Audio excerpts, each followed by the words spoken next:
alaika bitaqwa Allah, jilazimishe kumcha Mwenyezi Mungu. Fa innaka la tadri, kwa sababu wewe na mimi hatujui. Idha janna alaika al-lailu, usiku ukiingia, hal taishu ila al-fajri, je, utafika alfajiri kesho? Ni wangapi tusali nao hapa mwaka jana, leo hatuko nao?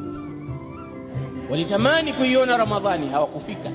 Na sisi pia hatujui kama tutaimaliza hiyo Ramadhani. Sisi pia leo hatuna hakika kama tutamaliza.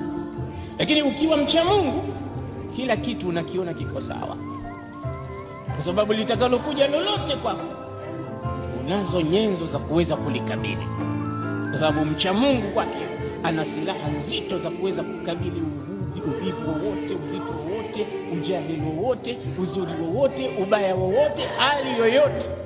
Ndio maana unasisitiza uwe mcha Mungu, unahimizwa uwe mcha Mungu. Bila ya mcha Mungu huwezi kufika.